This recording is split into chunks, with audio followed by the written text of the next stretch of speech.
भगवान की है आरती, पापियों को बाप दे आरती।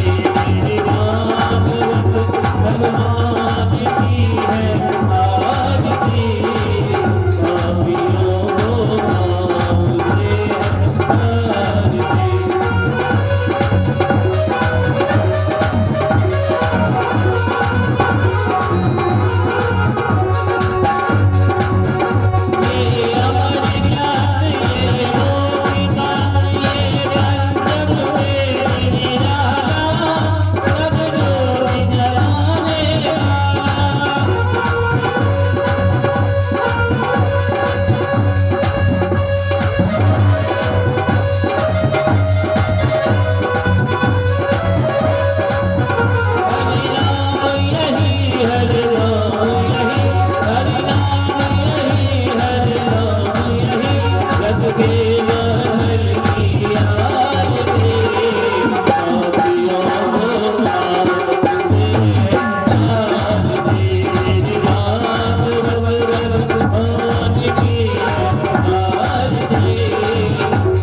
श्री गुरु चरणकमलेभ्यो नमः।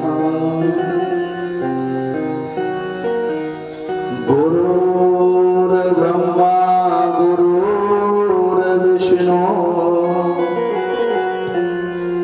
गुरुर्देव महेश्वरा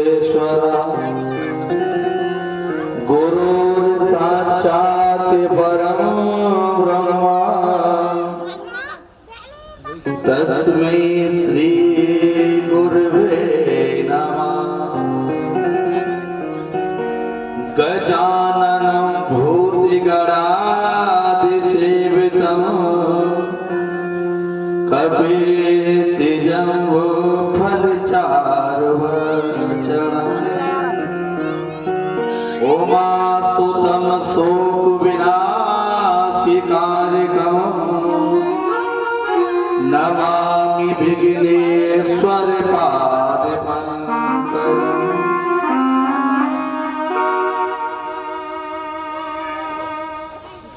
वसुदेवसुतं देवं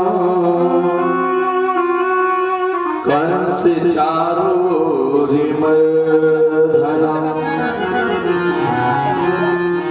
देवकी परमानन्दम् कृष्णं वन्दे जगद्गुरुम्। मूकं करोति वाचालं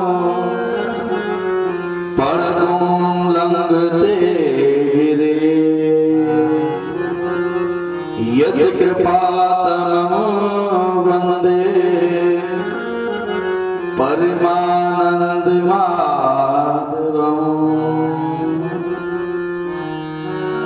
राधे मेरी हरि हे नाथ नारायण वासुदेवा। आग लगी आकाश में तो झरझर गिरे अगार, और संत न होते जगत में तो कट मरता संसार। आए हो सो प्रेम से लो प्रभु का नाम। योगिंद्र केशव को प्रभु जय जय सीताराम। के हरिलाल की। आज श्रीमद् भागवत का चतुर्दिवस प्रारंभ होने के लिए जा रहा है। सभी भक्तों से निवेदन है, अपने अपने गृह कार्य से निवृत्त होकर के सभी श्रीमद् भागवत पांडव मानी कृपा करें।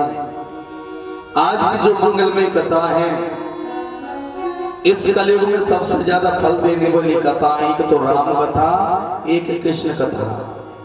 आज प्रारंभ होगी राम कथा, जो गोस्वामी तुलसीदास ने बड़े सुंदर भावों में लिखा है। श्री राम जी के चरणों में जाने से पहले एक मेरे प्रभु का हर कीर्तन, उसके बाद प्रभु की प्यार करी कथा में पान करेंगे। सभी संतजन, भक्तजन, संगीतजन, सभी श्रोताजन, सभी को चरणों में नतमस्तक होते हुए इस प्रभु की कथाओं में पान करने से पहले एक में प्रभु का कीर्तन।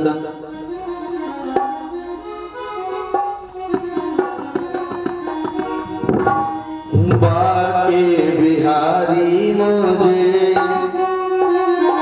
देना सहारा, कहीं छूट जाए ना दामन तुम्हारा। गरीब को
मुश्किल जो मैं दुनिया में आया, बड़ी मुश्किल जो मैं दुनिया में आया, मोल भी खोया और ब्याज भी गवाया,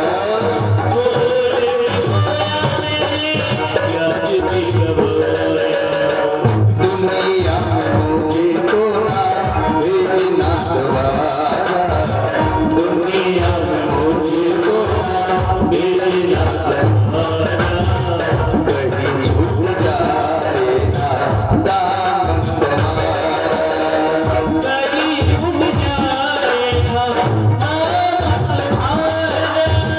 वाके बिहारी मुझको देना सहारा, वाके बिहारी मुझको मेरा सहारा, कहीं छूट जाए ना दामन तुम्हारा, कहीं छूट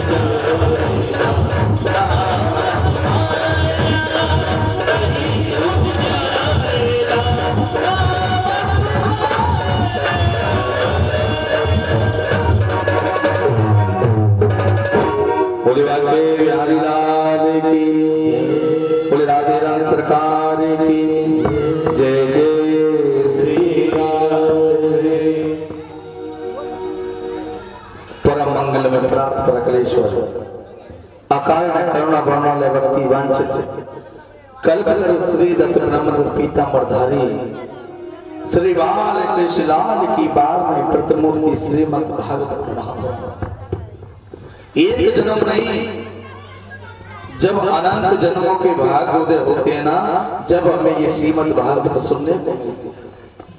आज देखिए मेरे प्रभु का प्यारा प्यारा आज मेरे राम कथा बड़ी सुंदर, प्रभु का चरित्र श्री सुखदेव जी कहते हैं राजा परिचित। भगवान के अवतार तो 24 वंदनीय है, लेकिन मानव चरित्र से सबसे ज्यादा जुड़े हुए केवल 2 ही अवतार हैं। केवल जिससे मानव को सीख मिलती है वो केवल 2 ही अवतार हैं जिससे मानव को सबसे ज्यादा सीख मिलती है। 2 कौन है?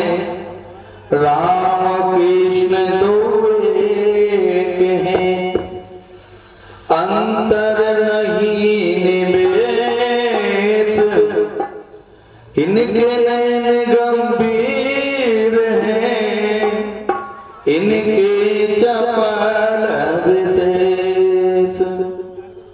राघवेंद्र के नेत्रों में गंभीरता है, कृष्ण के नेत्रों में चपलता है, यही दोनों में अंतर है। आज देखिए श्री सुखदेव जी महाराज राजा परिचित को आज राम कथा सुना रहे हैं। परिचित जी बोले महाराज ये राम कथा है ना, ये लोगों के जीवन को बदलने परिवर्तन करने के लिए राम कथा बड़ी अति सुंदर है। आप कृपया करके हमें राम कथा सुनाएं। श्री सुखदेव जी कहते हैं राजन तुमने राम कथा ऋषियों से तो विस्तार में बहुत सुनी होगी, फिर भी मैं राम कथा तुम्हें संक्षिप्त रूप में लेके चलता हूं। भगवान श्री राघवेंद्र ने जिस पवित्र वंश में जन्म लियो उसे हम लोग सूर्य वंश कहते हैं। सबसे पहले नारायण के पुत्र हुए ब्रह्मा हुए, ब्रह्मा के पुत्र मारीच हुए, मारीच के कश्यप और कश्यप के ही पुत्र हैं सूर्य, जिनका एक नाम और है विविस्वान, बल्कि वास्तविक नाम सूर्य का विविस्वान है। विविस्वान के द्वारा जो पुत्र उत्पन्न हुआ उसे हम वैवस्वत मनु कहते हैं। वैवस्वत मनु महाराज के पुत्र हुए प्रद्युम्न हुए, जो शिव जी के आश्रम में गलती से जाने की वजह से स्त्री बन गए। बाद में उन्होंने देह को त्याग दिया। वैवस्वत मनु के में बड़ी चिंता हुई, उसके 10 पुत्र थे, उनमें उनके एक पुत्र का नाम है सव्याति। वैसे तो मनु के सव्याति नाम के जो पुत्र हैं उनके यहाँ एक परम सुंदरी कन्या ने जन्म लिया। उस कन्या का नाम है सुकन्या। राजा एक बार अपनी सेना को लेकर के वन में गए। वहां चैवन नाम के ऋषि तपस्या कर रहे थे। उनके सारे शरीर पर दीमक लगी हुई थी। केवल आंखों के सामने 2 गड्ढे नजर आ रहे थे। केवल सुकन्या ने कौतलवश बाल चपलता कर दी और एक तिनका उठा करके ऋषि की आंखों में चुभ दिया। इससे चैवन ऋषि अंधे हो गए। आज सभी सेना ऋषि जी को प्रणाम करने लगी, क्षमा याचना मांगने लगे हैं, क्योंकि चैवन ऋषि तो अंधे हो गए। राजा जब इच्छा ना होते हुए भी अपनी पुत्री सुकन्या का विवाह चैवन ऋषि के साथ में करना पड़ा। सुकन्या ने अपने पति की बहुत सेवा करी, तो अश्विनी कुमारों ने आकर के उनकी आंखों को ठीक बनाया। सूर्य वंश के एक और प्रतापी राजा हुए नवग, नवग के हुए नाभाग और नाभाग के हुए राजा अम्बरीश। अम्बरीश महाभाग, पूरी पृथ्वी के सम्राट हैं राजा अम्बरीश। इतनी बड़ी पृथ्वी के सम्राट होकर भी राजा अम्बरीश के मन में जरा सा भी अभिमान नहीं है। और हम थोड़ा सा घर अच्छों का बन जाए तो भाई पे अभिमान करने लग जाए, देखो हमारा घर कितना अच्छा। लेकिन राजा अम्बरीश तो पूरी पृथ्वी के सम्राट हैं। लेकिन क्या है, जो एक साल में एक निर्जला एकादशी आती है, वही एकादशी का व्रत किया करते थे। देखिए, इस मनुष्य मात्र को एकादशी को व्रत करना चाहिए। एकादशी को व्रत करना चाहिए। एकादशी का व्रत करना हमारा धर्म है। और देखिए, अभी परसों भी एकादशी है, 28 तारीख। तो जब बताएंगे एकादशी का महत्व क्या होता है और क्यों रखा जाता है, ये पूरी कहानी, पूरी कथा सुनाई जाएगी एकादशी के बारे में। तो आज ऐसे ही जो राजा अम्बरीश है ना, वो एकादशी का व्रत करते हैं। देखिए, वैसे भी हमें देखिए एकादशी का व्रत एक तो परमात्मा के लिए रहा जाता है, विष्णु भगवान के लिए, और दूसरा हमें शरीर के लिए भी हमें व्रत रखना चाहिए, जिससे शरीर स्वच्छ रहे, अच्छा रहे। कैसे? जैसे मान लीजिए एक फैक्ट्री में कोई कारीगर जब काम करते हैं ना, वर्कर काम करते हैं, तो उसमें से के तो 7 दिन पीछे या 1 महीने पीछे सभी कारीगरों की सभी की छुट्टी होती है। जब छुट्टी होती है तो एक मैकेनिक आता है, वो मशीनों को देखता है कि ये मशीन खराब तो नहीं होगी, या किसी का कोई बोल्ट ढीला तो नहीं हुआ, ग्रीसिंग करता है, चेक करता है मशीनों को। तो ऐसे ही हमारा शरीर है ना, शरीर, या शरीर में भी ना जाने कितने पुर्जे लगे हुए हैं, फेफड़े लगे हुए हैं, किडनी है, हृदय है, ना जाने कितने हमारे शरीर के अंदर पुर्जे हैं। लेकिन हम रोजाना उल्टा सीधा खाते हैं। अगर तुम एक दिन से शरीर को छुट्टी दोगे, कम खाओगे, तो आपका शरीर स्वच्छ रहेगा, अच्छा रहेगा, पाचन क्रिया आपकी अच्छी बनी रहेगी। इस कारण हमें कम खाना चाहिए। जब व्रत रहते हैं, व्रत हमारा शरीर जिससे अच्छा बना रहे। आज ऐसे ही राजा अम्बरीश एकादशी का व्रत करते हैं। एक दिन क्या हुआ, जब राजा अम्बरीश महाराज एकादशी का व्रत करके दूसरे दिन संत को भोजन कराने का काम करते हैं, फिर उसके बाद स्वयं भोजन करते हैं। एक बार महाराज अम्बरीश ने एकादशी का व्रत रखा। दूसरे दिन प्रातःकाल उनके यहाँ दुर्वासा ऋषि आ गए। आज राजा अम्बरीश तो गदगद हो गए कि अहो भाग्य हमारे जो संत दुर्वासा जी पधारे हैं। आज पत्नी सहित आए, उनके चरण पकारे और वंदन कियो, ऋषिवर आइए पधारिए, आप आज हमारे यहाँ भोजन करके जाना। उसी समय दुर्वासा जी बोले, हाँ एकादशी का व्रत तो मैंने भी किया है। तो दुर्वासा जी बोले, ऐसा करो, आप भोजन की तैयारी करो, जब तक मैं संध्या वंदन पूजा करके आता। लेकिन संत दुर्वासा जी को स्नान करने गए, संध्या बंदन पूजा में बहुत समय लग गया। कभी कभी एकादशी व्रत के दूसरे दिन द्वादशी तिथि में कुछ ही घड़ियों के बाद में त्रयोदशी प्रारंभ हो जाती है। लेकिन जो व्यक्ति एकादशी को व्रत रखते हैं ना, तो उन्हें द्वादशी में ही प्राण कर लेना चाहिए। अगर त्रयोदशी लग गई तो समझ लो आपको व्रत पूर्ण नहीं माना जाएगा। तो हमें द्वादशी में प्राण कर लेना चाहिए। राजा अम्बरीश ने देखो कि अब तो त्रयोदशी प्रारंभ होने वाली है, उससे पहले मुझे प्राण करना चाहिए।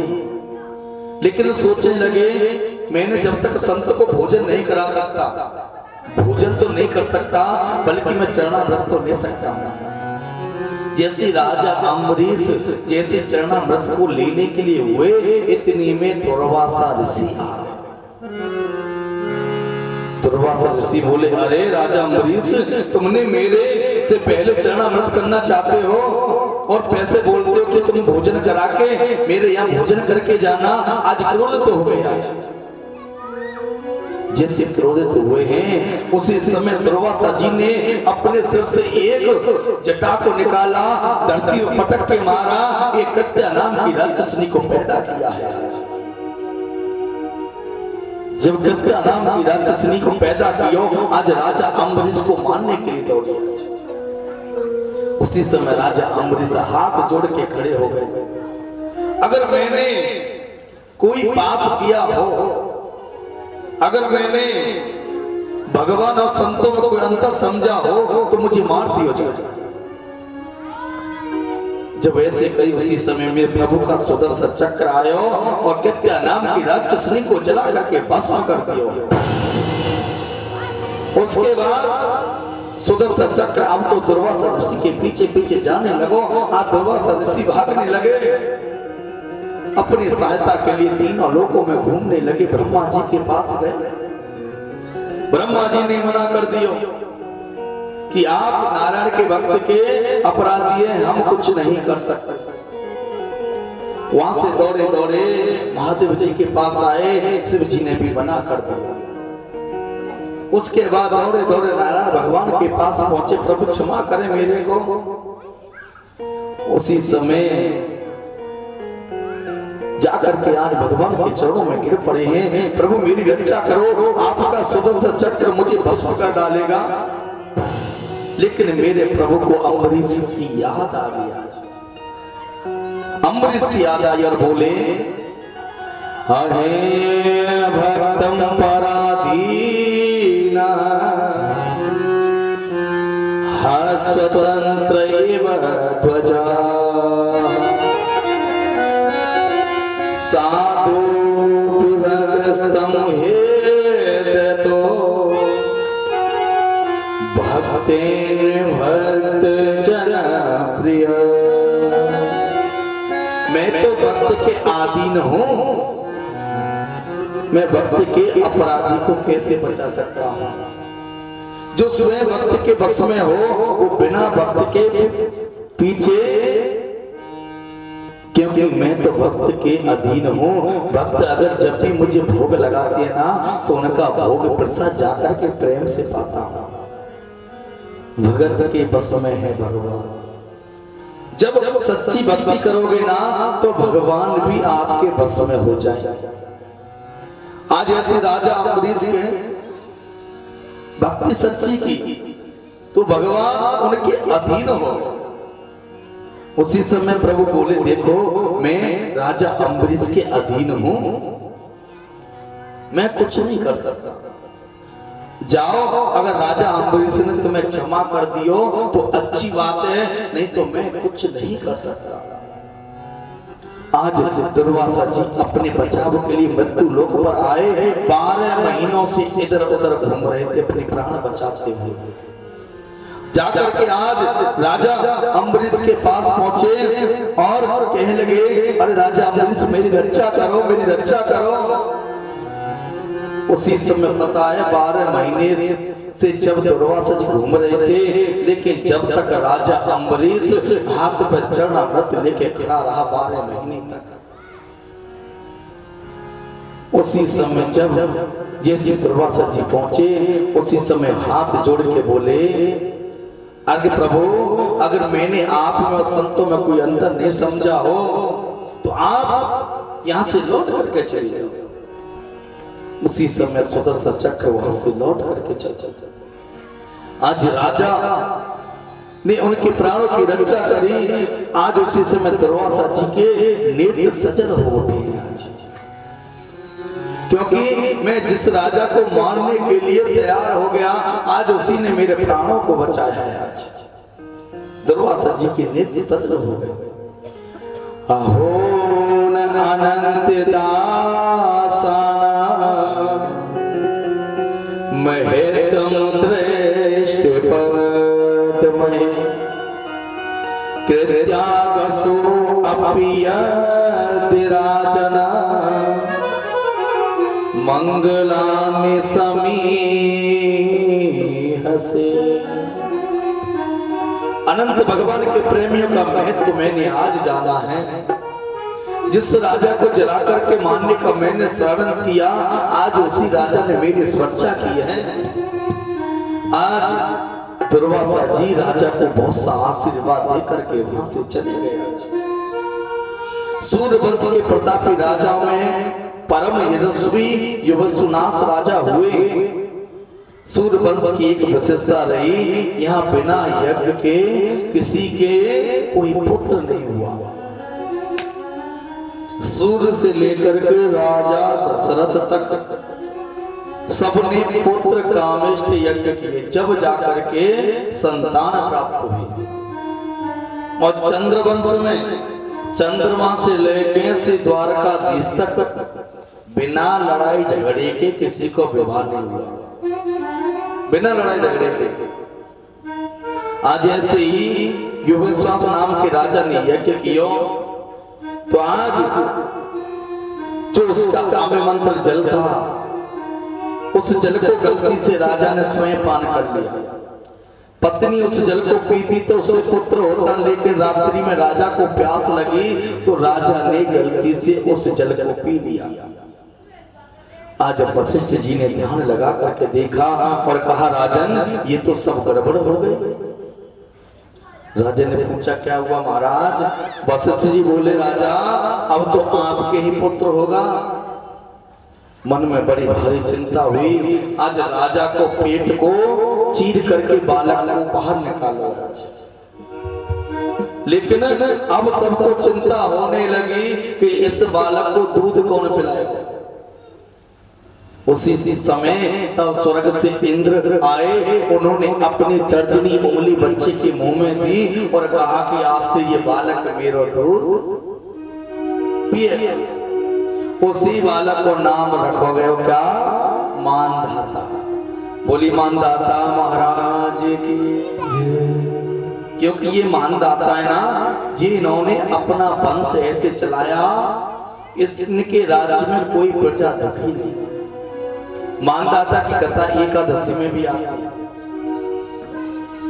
आज मानधाता के पुत्र हुए हैं मुचकुंद, जो धौलपुर में जिनकी गुफा है, गए हैं देखने के लिए।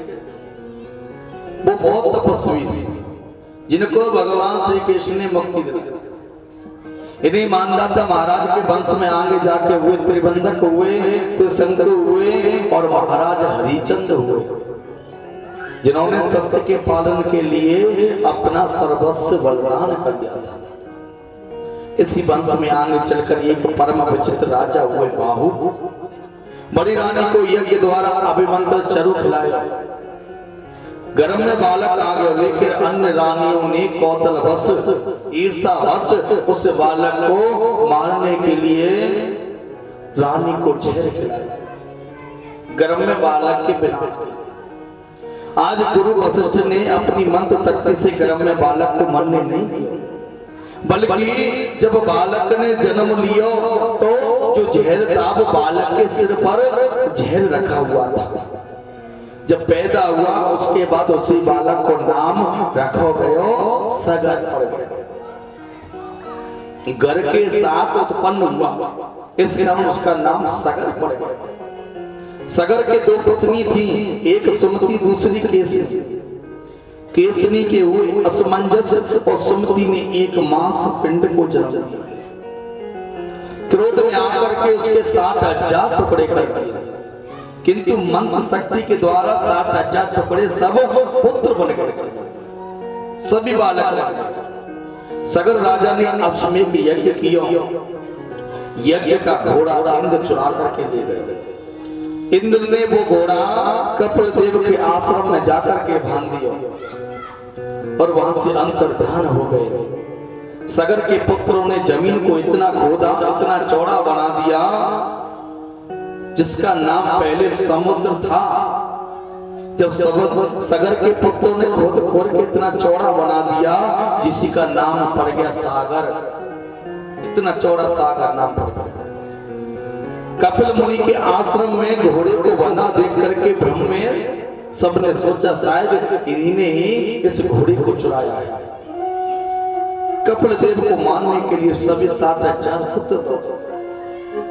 कपिल देव की आंख जैसे खुली तो सभी पुत्र जल करके भस्म हो गए। असमंजस ने कि पुत्र अंशुमान ने तपस्या करके कपिल देव को प्रसन्न किया, लेकिन महात्मा कपिल देव ने कहा जो भगवान वामन के चरणों से जो प्रकट जो गंगा हुई है, यदि उस गंगा का जल इन्हें स्पर्श हो जाए तो उनकी मुक्ति हो जाएगी। आज अंशुमान ने ब्रह्मलोक से गंगा को लाने के लिए घोर तपस्या करी, परंतु गंगा जी को दर्शन भी न भयो। उसके बाद उनके पुत्र हुए दिलीप। दिलीप ने भी घोर तपस्या करी, फिर भी वो गंगा जी को धरती पर नहीं ला सका। उसके बाद दिलीप के पुत्र हुए भागीरथ। भागीरथ ने घोर तपस्या करी, 3-4 शर्त मान करके आज भागीरथ के साथ गंगा मैया पधारी है। बोल गंगा मैया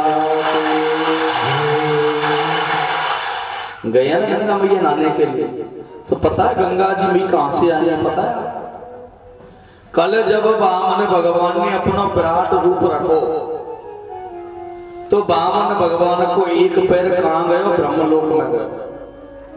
जब ब्रह्मा जी ने उनके पैरों को धोया, जो जल नीचे गिर रहा था उसको कमंडल में लेते गए, तो वो ही गंगा जी बनी। आज गंगा जी ब्रह्मा जी के कमंडल से निकल के पहले ध्रुव लोक में आई, ध्रुव जी के लोक में। उसके बाद सप्त ऋषि मंडल में आई और वहां से शिव जी की जटा में पधारी। उसके बाद फिर सुमेरु पर्वत पर आई, फिर हिमालय पे आई, फिर हिमालय से निकलना चालू किया है। आज भागीरथ के साथ गंगा जी पधारी, सगर के पुत्रों की भस्मी का स्पर्श किया, उन्हें सदगति की प्राप्ति की। महापराक्रमी भागीरथ के वंश में जाकर के आगे राजा कटवांग हुए, फिर दीर्घवायु हुए, फिर राजा रघु हुए। रघु की कीर्ति बहुत पहले हुई थी, सूर्य वंश रघुवंश के नाम से प्रसिद्ध हो गया। आगे चल के इन्हीं के एक महाराजा दशरथ परम तपस्वी राजा हुए, तेजस्वी हुए, पराक्रमी हुए। वे अयोध्या में राज्य करते हैं। 3 पत्नियां होने पर भी राजा निसंतान है, कोई पुत्र नहीं है। 3 पत्नियां होने के बावजूद वशिष्ठ जी के पास गए तो वशिष्ठ जी ने पुत्र कामिष्ठ यज्ञ करने के लिए कहा कि राजन, इस यज्ञ से तुम्हारे 4 पुत्र पैदा होंगे। राजा ने पुत्र कामिष्ठ यज्ञ किया तो यज्ञ कुंड से आज क्षीर का चरु लेके स्वयं अग्निदेव भगवान प्रकट हो। बोलिए अग्निदेव भगवान की। आज गुरु वशिष्ठ की आज्ञा से बड़ी रानी कौशल्या को अर्धभाग और अर्धभाग सुमित्र और कैकेयी को बांट दिया। क्या आपको पता है? एक बात और बताना नहीं सुनी हुई। कैकेयी जो 3 रानी है राजा दशरथ की, केकई को तो महाराज युद्ध में जीत करके लेके आए, और कौशल्या और सुमित्रा ये कहां से आया? और आपको पता है, आपने सुना होगा रामायण में भी कि सीता जी को हरण हुआ कि नहीं हुआ था? सीता जी का हरण, लेकिन सीता जी को हरण भयो, लेकिन तुम्हें पता है कौशल्या राम जी की माँ, उसका भी हरण रावण ने किया, उसको भी चुरा के ले। आज बताएं कि कौशल्या को हरण कैसे भयो? और वहीं से राजा दशरथ की शादी भी दो हुई, कौशल्या से और सुमित्रा से। एक बार क्या हुआ, जैसे आप लोगों की सभा लगी हुई है, ऐसे ही ब्रह्मा जी की सभा लगी हुई थी। जब ब्रह्मा जी की सभा लगी हुई थी, उसी सभा में वो अहंकारी रावण मौजूद था।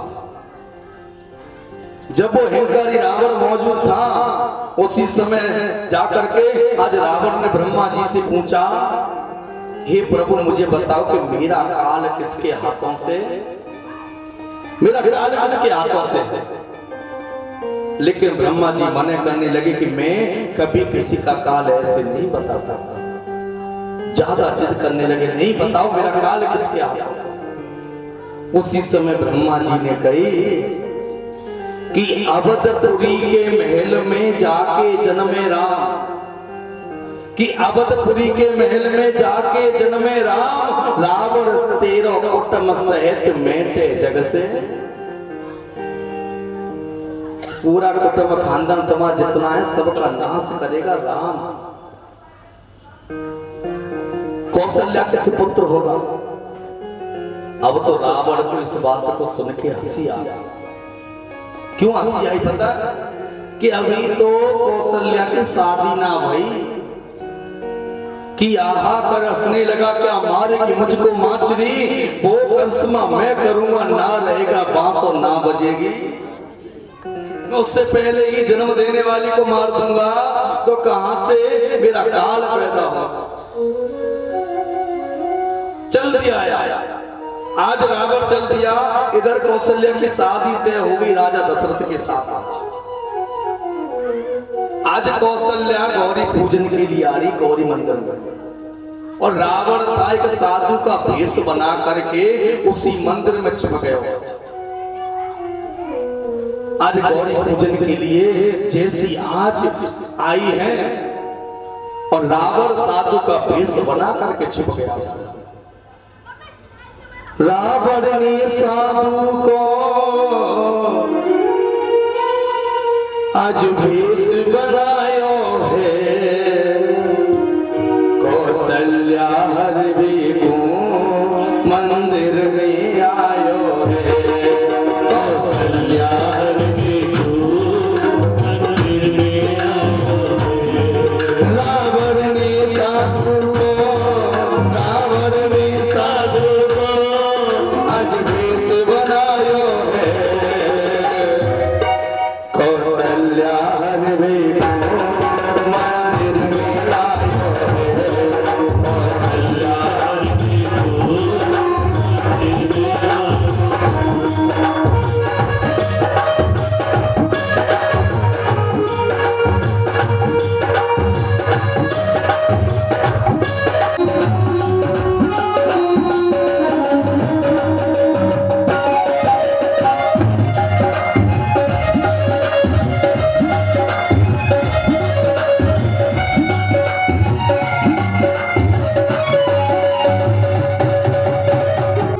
मुख राम नाम बोले, कछ भेद नहीं खोले, मुख राम कछ भेद नहीं खोले। गौरी के मंदिर में ये संत बना बोले, गौरी के मंदिर में ये संत बना खोले। गौरी के मंदिर में ये संत बना बोले, गौरी के मंदिर में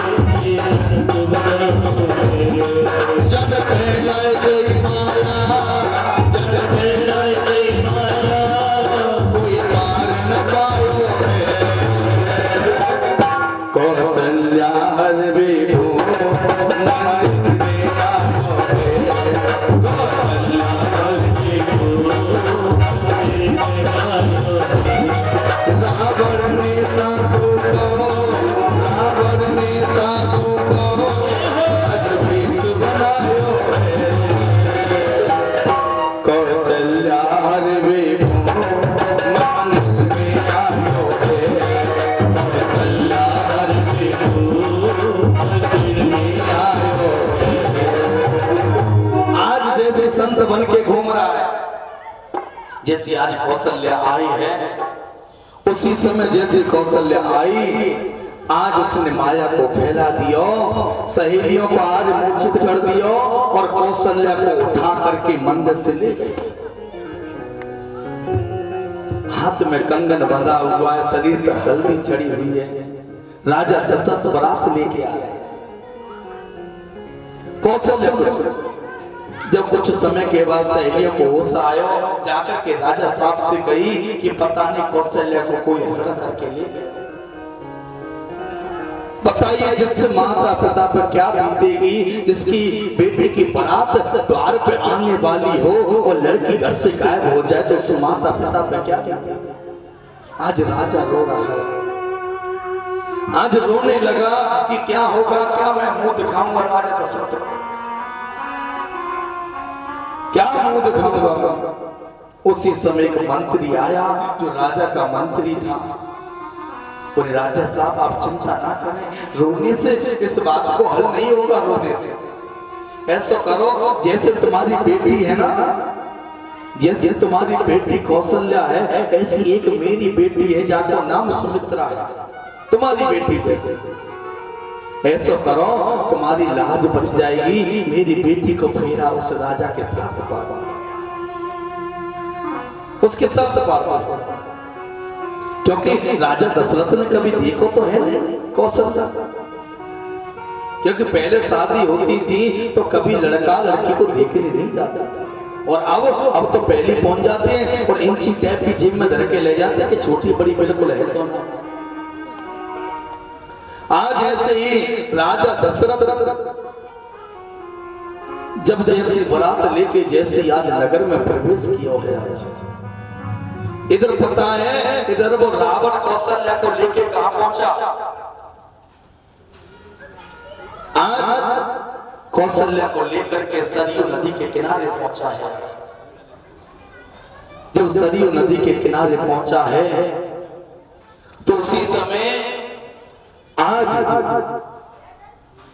कौशल्या को सामने आज रावण खड़ा है, और रावण आज जैसे कौशल्या को मारने के लिए तलवार हाथ से निकाली मारने के लिए। अब सोचने लगो कि मैं एक स्त्री को मारूंगा तो लोग क्या कहेंगे, अगर मैं एक स्त्री को मारूंगा तो लोग क्या बोलेंगे। जो नारी को कत्ल करूं तो ऊके मुझे जमाना है, जो नारी को कत्ल करूं तो ऊके मुझे जमाना है धिक्कार वीरता को मैं नहीं मर्द कहलाना। लोग मुझसे कोई मर्द नहीं कहेगा कि एक स्त्री को मार रहा है।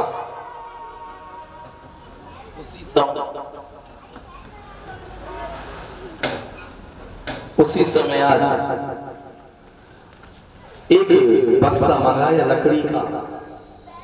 लकड़ी का बक्सा मंगाया, उसमें कौशल्या को बंद कर दियो कि आगे जाके कहीं ना कहीं ये कोई जीव जंतु खा जाए।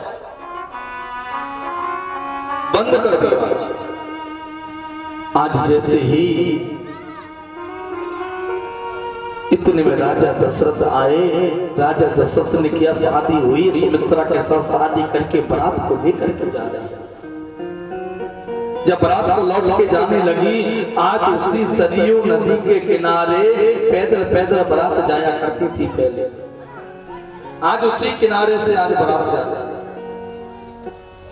आज जब रात्रि हो गई तो राजा दशरथ कहने लगे, ऐसा करो आज को विश्राम कर लो, सुबह प्रस्थान बारात को आगे करेंगे। आज तंबू लगा करके पूरी बारात आज रुक गई।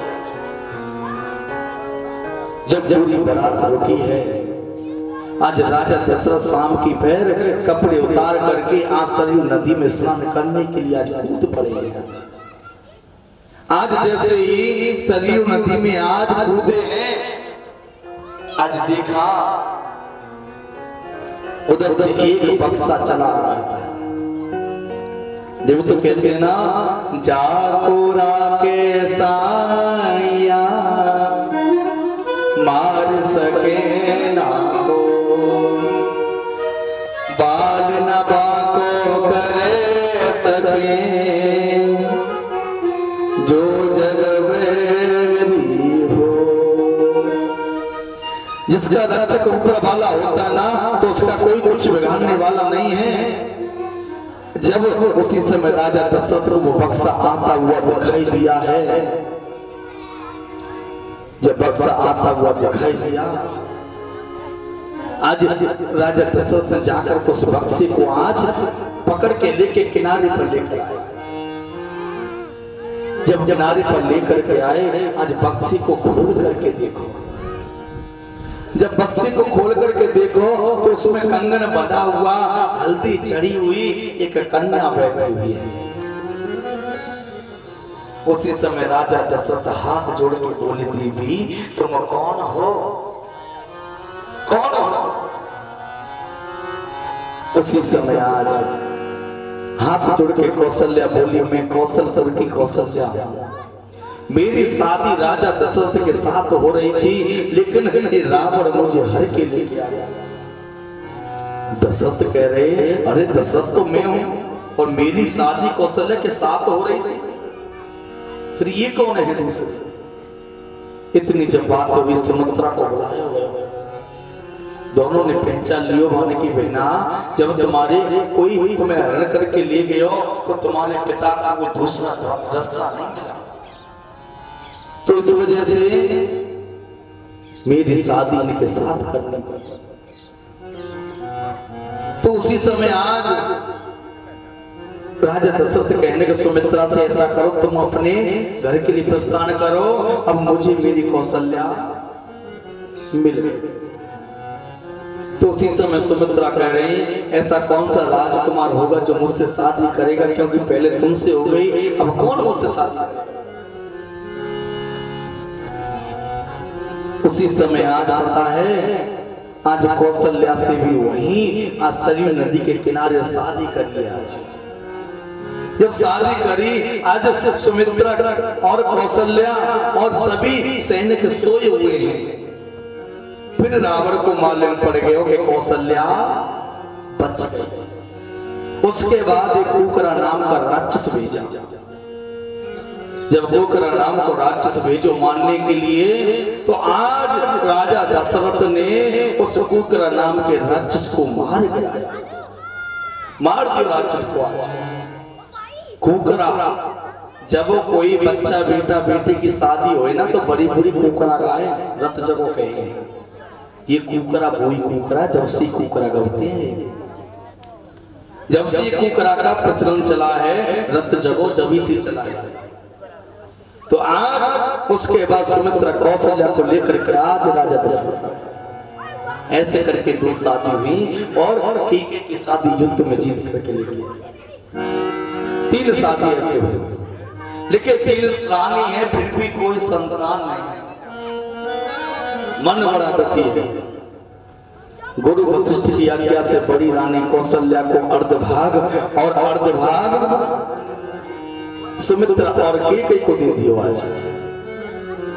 आज देखिए पूरी अयोध्या आज दुल्हन की तरह सजाई गई है। जब दुल्हन की तरह सजाई गई आज बड़ा शुभ अवसर, आज इतना सुंदर अवसर है, पूरी अयोध्या दुल्हन की तरह सजी, सब लोग आनंद उल्लास कर रहे हैं। नौमी तिथि मधु मास पुनीता, नौमी तिथि मधु मास पुनीता, शुक्ल पक्ष हर प्रीता, शुक्ल पक्ष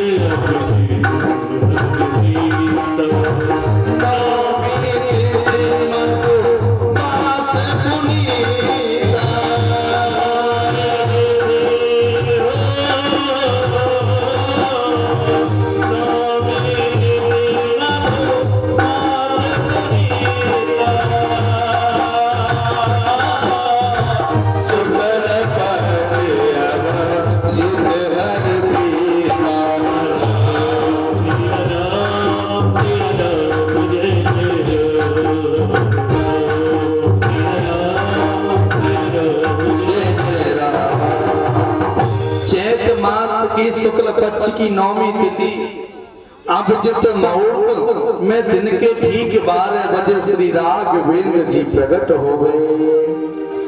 बोली रामचंद्र भगवान की जय।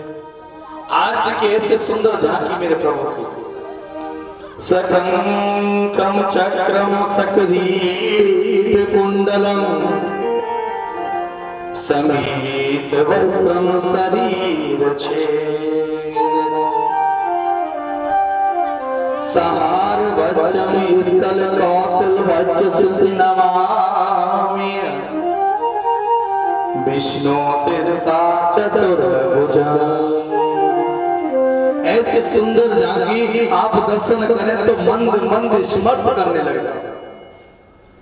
आज मेरे प्रभु शंख चक्र गदा पद्म लेके आज प्रकट हो गए। आज माता कौशल्या गदगद हो गई। लेकिन एक बात, इस बात को किसी को नहीं पता है। इस बात को किसी को नहीं पता कि कब प्रकट हो। केवल किसको पता है? केवल कौशल्या को पता है। जब ही तो कहते हैं क्या, कौशल्या हितकारी। केवल कौशल्या कहते हैं।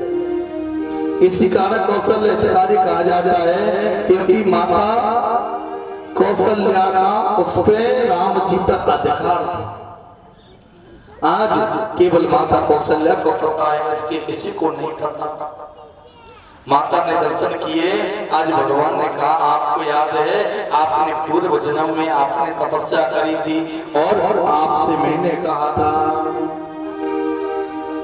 चाहूं से तुम्हें, क्या कही थी? चाहूं तुम्हें समान सुत प्रभु सन ने कहा न तोरा, मैं तुम जैसा पुत्र चाहती हूं। उसी समय तो मैंने भी आपसे कह दिया था, पता है क्या? मैंने भी कह दिया था आपसे, आप सरे साखो जऊ कहाँ जाई न पता बताए न होई मैया। इसलिए आपका पुत्र बन के आज मैं आया। उसी का आज देखो मैया बड़ी भीड़ खड़ी हुई है, आप द्वार को खोलो। बड़ी भीड़ खड़ी हुई है मुझे दर्शन करने के लिए। कौशल्या बोली मैंने आपको पुत्र बन के आने के लिए कहा था, आप तो मेरे पिताजी बन के आ गए हैं। ये बताओ 4 हाथ को पुत्र कौन को हुए हैं? 4 हाथ को पुत्र कौन को हुए? आज राम जी बोले माता हम आपको मां बोलेंगे, तुम हमें पुत्र बोलो, हो गया मां बेटी का रिश्ता। तो आज उसी समय मैया बोली ये तो ठीक है, लेकिन 4 हाथ किस बेटा के होते ये बताओ। लोग कहेंगे 4 हाथ का कैसा बेटा हुआ है। तो उसी समय मेरे प्रभु ने क्या किया, 2 हाथों को उठा लिया। आज कहने लगे भैया तो मैंने 2 हाथों को उठा लियो, अब तो द्वार खोलो। मैया बोलिए होता 20 फुट को बेटा कौन को इतना लंबा चौड़ा, पहले छोटे बनिए। अब तो राम जी कह रहे मैया बड़ी परेशान करती, कभी कहती 2 हाथों को डालो, कभी कहते छोटे हो जाओ। सो राम जी आज छोटे भी हो गए। मैया ने कहा अब वस्त्रों को उतारो, कपड़े पहन के कौन सा लाला पैदा हुआ। राम जी कह रहे भैया बड़े परेशान करते हो तुम्हें। उसी समय आज मेरे प्रभु ने वस्त्रों को भी उतारा है। आज सो राम जी ने आज वस्त्रों को उतारो, आज छोटे भी हो गए। उसी समय कह रहे हो तो मैया अब तो द्वार खोल दे, बड़ी भीड़ खड़ी है, दर्शन करने को। मैया बोली पहले रो तो सही, रोगे जब ही तो मालूम पड़ेगा कि लाला भाई हो। तो राम जी आज रोने लगे, रुदन करने लगे। जब जैसे रोने लगे तो आकाश मंडल में देवताओं की भीड़ लग गई राम जी के दर्शन करने के। उसी समय आज चंद्रमा आए दर्शन करने के लिए। सूर्य चंद्रमा दोनों में लड़ाई होने लगी। सूर्य कहता है तुम जाओ, दिन के 12 बजे आए हैं मेरे, आप आगे निकलो यहाँ से, किसको? उसी समय राम जी कहते क्यों लड़ते हो? अरे चंद्रमा क्यों लड़ते हो? अब कि मैं दिन में 12 बजे आया हूँ, जब मैं द्वापर में आऊंगा, कृष्ण बन के आऊंगा, रात के 12 बजे आऊंगा, क्यों लड़ते हो? और फिर भी तुम्हें संतुष्टि नहीं होती तो सुनो, तुम्हारे जो मेरा नाम जब दुनिया लेगी ना, तो तुम्हारा नाम मेरे संग लेगी। जब तो राम जी को पूरा नाम क्या है? रामचंद्र, जब पूरा नाम रखा है आज, क्योंकि देवताओं ने भी रामचंद्र नाम पहले से रख लिया। बड़ी सुंदर स्तुति कर रहे हैं सभी देवता लोग, बड़ी सुंदर स्तुति होने लगी। आप भी 5 मिनट स्तुति करो, राम जी को जन्म हुआ है। श्री रामचंद्र काल भज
बड़ा आनंद उल्लास हो रहा है आज।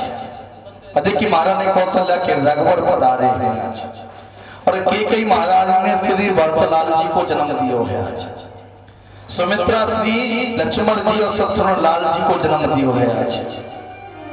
उसी समय आज दशरथ के आनंद की सीमा नहीं है। आज दशरथ जी महाराज आज भगवान का जाति संस्कार करा रहे हैं। आज जाति संस्कार कराने लगे हैं आज, और सभी आज जब लाला हुए तो का चीज बधाई भी होना जरूरी है। जब बधाई भी होना जरूरी है, उसी समय आज बधाइयां होने लगी हैं, क्योंकि आज राम जी भैया तो बधाई।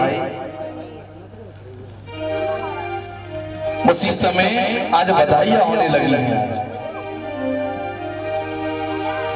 जन्म लियो है चारों भैया अवध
लग रहे हो, ऐसा लग रहे हो कि सब रावण के मांग के साथ हैं।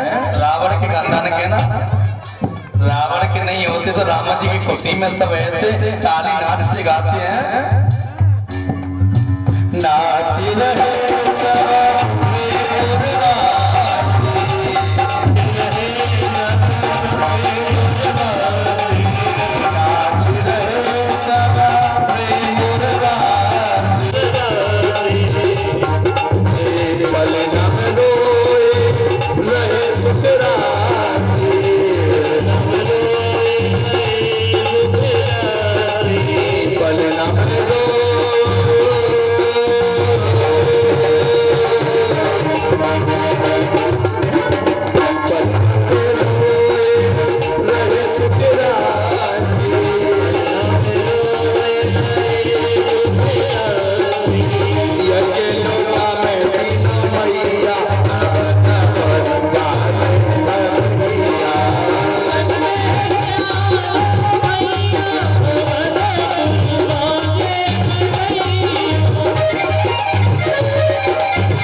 बड़ी दुखी की बात है।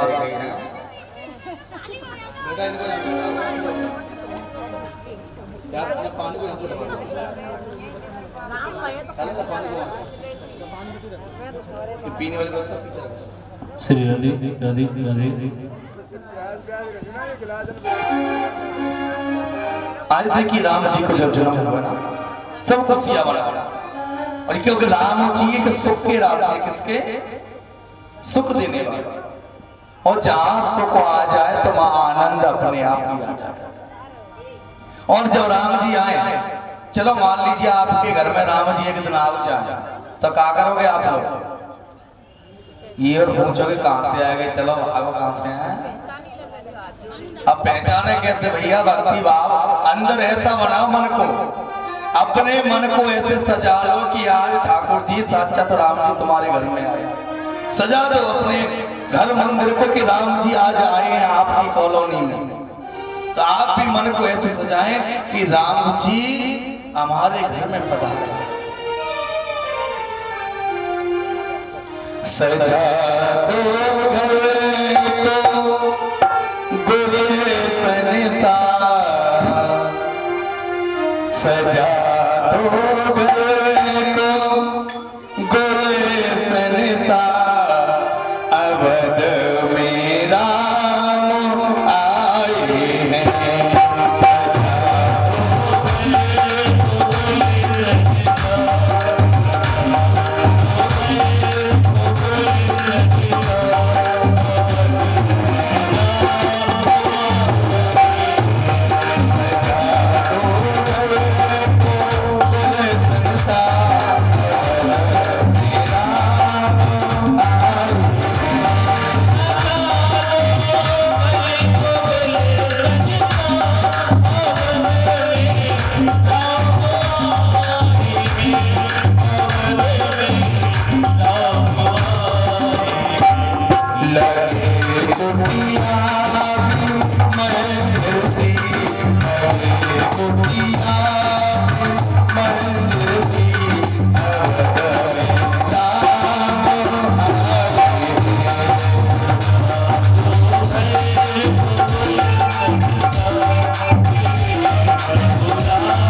जब जन्म हुआ है तो सभी आज आनंद उल्लास कर रहे हैं। आनंद स्वयं कृष्ण है, आनंद स्वयं राम है। उसी समय आज नामकरण करने के लिए आज वशिष्ठ जी को बुलाया गया। आज लाखों नर नारी एकत्रित हैं इस झांकी के दर्शन करने के लिए। आज देखिए चारों भाइयों का नामकरण करने के लिए गुरु वशिष्ठ जी आए हुए हैं। और देखिए तुलसीदास जी के शब्दों में भी कितना सुंदर नामकरण हो रहा है, बड़ा सुंदर। जो आनंद सिंधु सुख राशि सी करते तेरे लोग सुभाषी।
बोले रामचंद्र भगवान की। दूसरा है विश्व भरण पोषण कर जोई ताकर नाम भरत अस।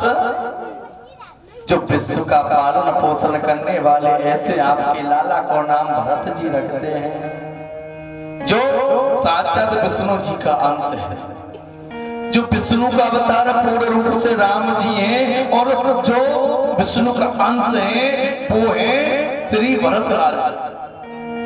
जाके सुमिरन तेज पुनासा नाम सहस्त्रधन वेद प्रकाशा।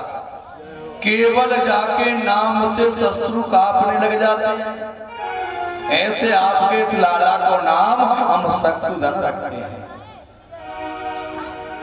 लक्ष्मण धाम सुराम प्रिय सकल जगत आधा।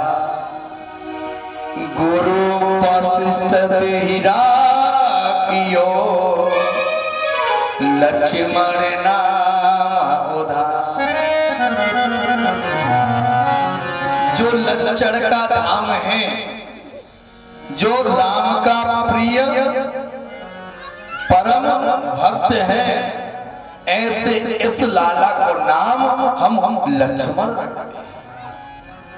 और एक संत ने बड़ा सुंदर भाव दिया लक्ष्मण जी का, जिसका लक्ष्य केवल राम जी के चरणों में हो, ऐसे व्यक्ति को कहते हैं लक्ष्मण। केवल राम जी के चरणों में लक्ष्य। आज चारों लालाओं का नामकरण बड़ा अच्छा हुआ है। आज चारों भाइयों का नामकरण हुआ, धीरे धीरे लाला बड़े हो रहे हैं। जब राम जी जन्म ले या कृष्ण जन्म ले तो लेकिन भोले बाबा दर्शन करने के लिए आते हैं। आज भोले बाबा को मालूम, आज भोले बाबा आए हैं और आज अयोध्या की गलियों में जोगी का वेश धर के घूम रहे हैं। जब जोगी का वेश धर के घूमने लगे, लेकिन भोले बाबा को घर में कौन घुसने दे, क्योंकि भोले बाबा कभी अपने घरों को छोड़ करके नहीं आते। सांप बिच्छू खाता लटक रहे हैं भोले बाबा। कभी मदारी बन के आए, कभी जोगी बन के आए, लेकिन किसी ने वसूल नहीं दी। ऐसे तैसे करके लाला के दर्शन कर। जब धीरे धीरे समय बीता, आज भोले बाबा क्या राम जी को आशीर्वाद दे करके वहां से चले गए। अब देखिए बड़ा सुंदर आगे भाव। लेकिन क्या करें, राम कथा अगर हम राम कथा में घुस जाएं तो 9-10 दिन पहले से राम कथा पूर्ण ना होए, लेकिन फिर भी हम आपको संक्षिप्त रूप में लिख चल रहे हैं। विश्वामित्रार्दयेन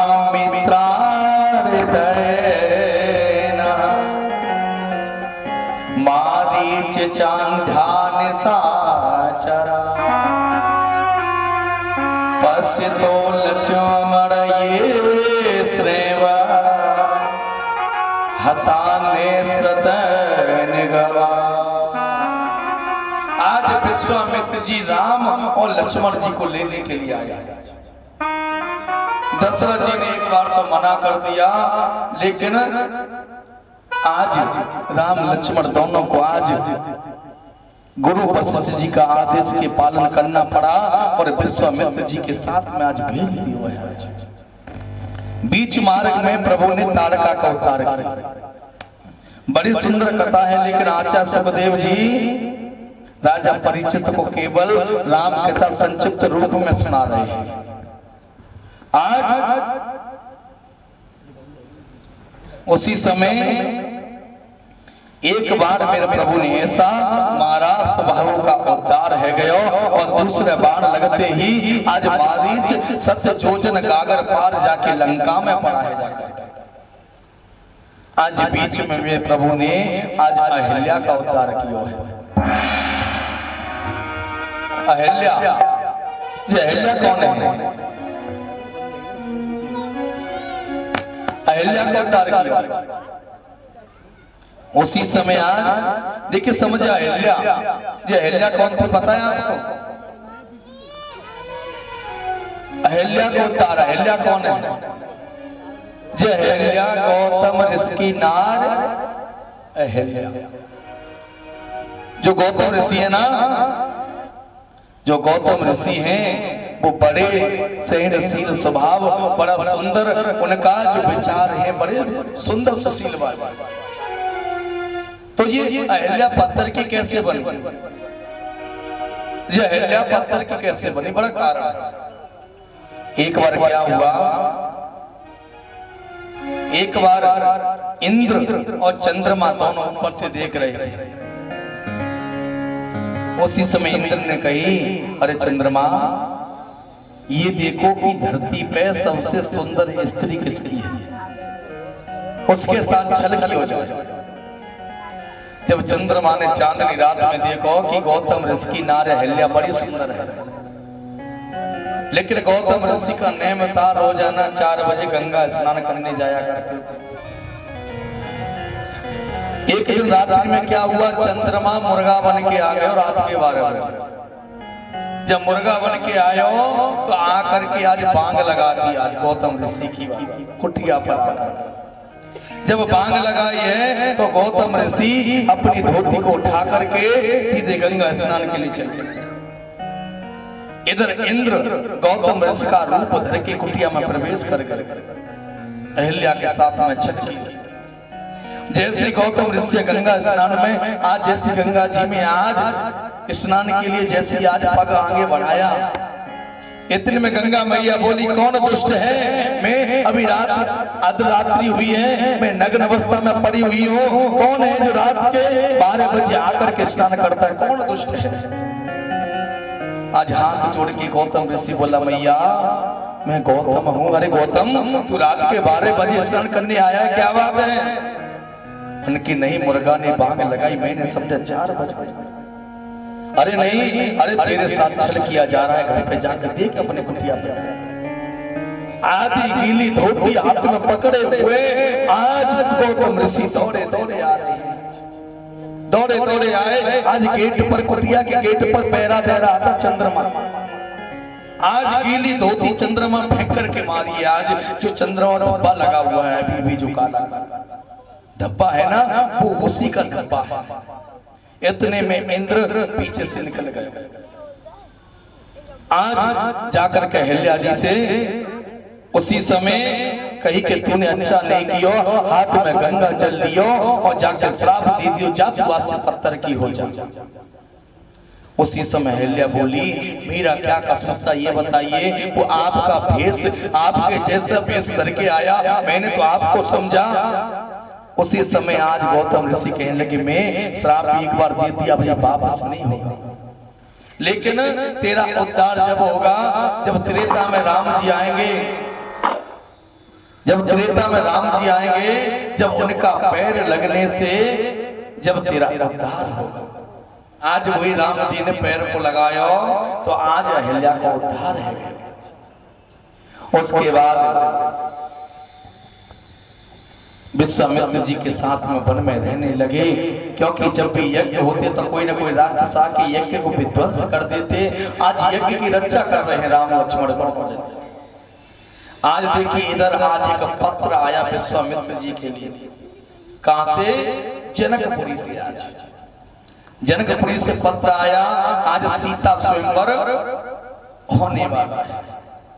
उसी समय आज विश्वामित्र राम लक्ष्मण दोनों को साथ में लेकर के आज जनकपुरी में पधारे हैं। जैसे जनकपुरी में पधारे, आज बड़े बड़े राजा महाराजा आए हुए हैं, लेकिन आज राजा ने सबका स्वागत किया है कि आइए आइए, सबका स्वागत करने लगे हैं।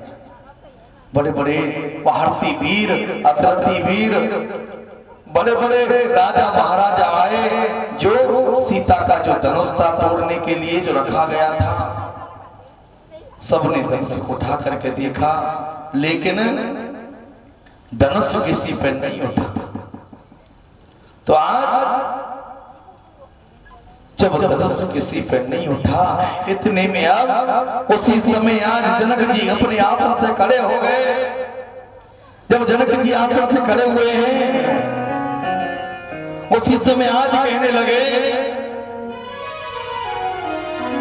अरे मैं तो ये समझता था कि इस धरती पर ना जाने कितने क्षत्रिय वीर हैं, मुझे तो आज मालूम पड़ रहा है कि ये धरती तो क्षत्रियों से हीन हो गई। मैंने तो काम अपनी बेटी का संकल्प कर दिया, मुझे तो ऐसा लगता है कि मेरी सीता कहीं कुंवारी ना रह जाए। आज जनक जी के नेत्रों में आंसू आ रहे हैं, कहने लगे, ऐसा क्या विधाता मैंने पाप किया। मैं तो समझता कि इस धरती पर ना जाने बड़े बड़े वीर रहते हैं, आज मुझे मालूम पड़ रहा है कि इस ये धरती तो क्षत्रियों से हीन हो गई। आज जब ऐसी बात लक्ष्मण जी ने सुनी, आज लक्ष्मण जी अपने आसन से खड़े हो गए, माने कही, महाराज क्षमा करें, आप कह रहे हो कि धरती क्षत्रियों से हीन हो गई। अगर मेरे गुरु का आदेश हो जाए, मेरे भाई अगर मेरे को आज्ञा दे देना, तो ऐसे धनुषों को तो मैं तोड़ करके एक छड़ में फेंक दूं। अगर मेरे गुरु की कृपा हो जाए ना, इस धरती को उतल पुतल कर दूं, ना जाने कितनी बार इस धनुष को भंग कर दूं। अगर मेरे गुरु की कृपा हो जाए, अगर मेरे भाई की आज्ञा हो जाए। तुम क्षत्रिय को हीन होने की बात करते हो। उसी समय गुरु जी ने लक्ष्मण जी को समझाया, अरे लक्ष्मण बैठो, अभी तुम्हारे बड़े भाई बैठे हुए हैं। उसी समय गुरु जी ने कही, राम जी आप खड़े हो और राजा जनक जी के जो मन में शंका है उसको दूर करो। आज देखो सीता जी आज खड़ी हुई है, बड़ी उदास है, बड़ी उदास सीता जी खड़ी हुई है। राम जी ने सीता जी को देखा, नीचे को गर्दन है सीता जी की, बड़ी व्याकुल है। जैसे मान लीजिए कोई प्यासा व्यक्ति होता है, जब किसी को प्यास लगती है और जब प्यास लगती है और प्यास के कारण उसके प्राण निकल जाएं और उसके बाद तुम उसे अमृत लाके दो, तो वो अमृत भी किसी काम का है। आज सीता जी भी मन में नीचे गर्दन झुका के खड़ी है। राम जी ने देखा कि सीता बड़ी व्याकुल है। देखी विपुल विपल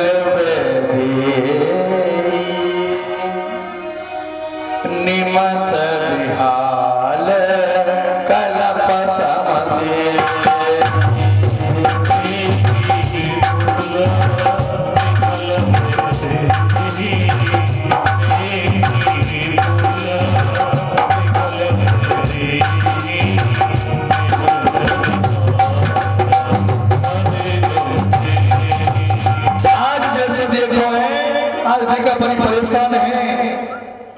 परेशान देखा आज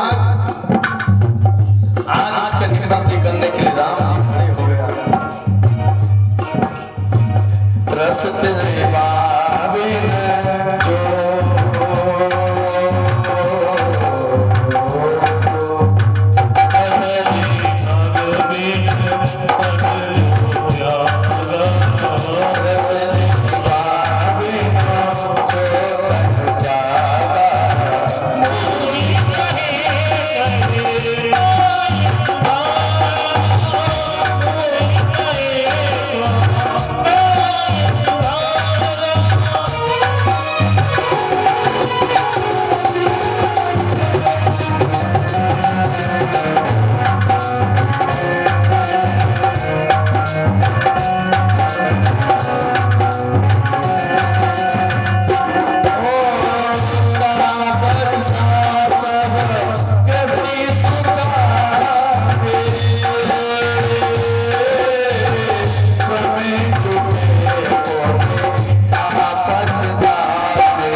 उसके मन में चल रहा था सब कुछ नष्ट होता दिख रहा है।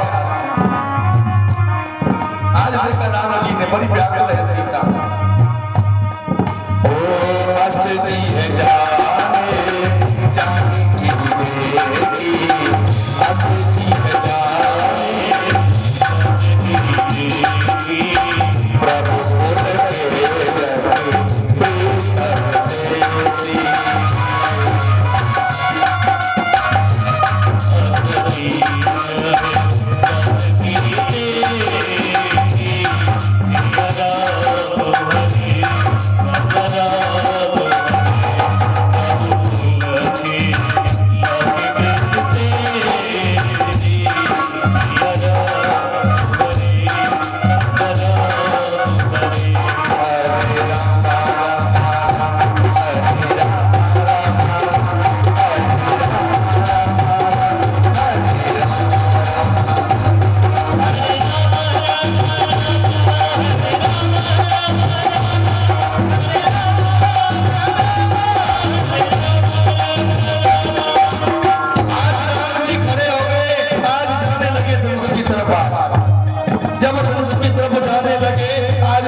उसी से हम धनुष जी को बार बार वर्णन कर रहे हैं। आज जैसे ही आज हाथ लगा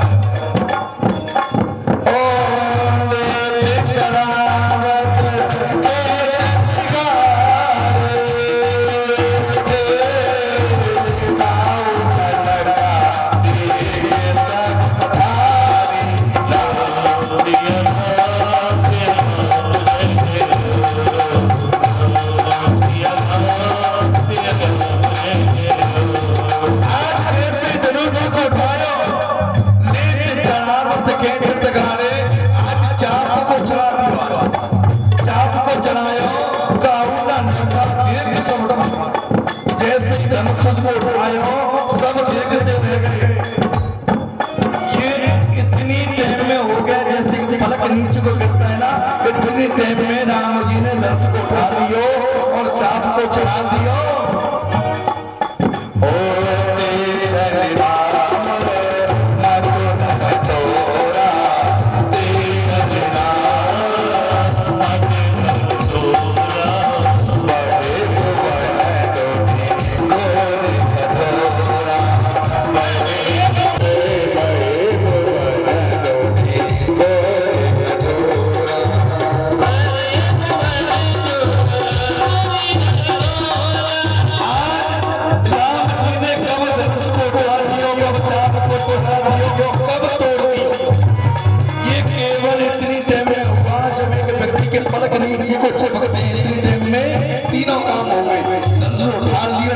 बढ़ा दिए, बीच में थे 3 टुकड़े दीवार में कर दिए हैं यार।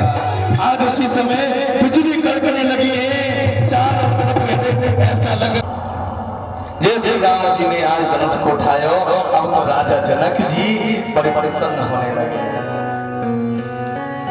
अब प्रसन्न होने लगे हैं। उसी समय आज पता है, अब तो सीता जी हाथ में माला लेकर के आए।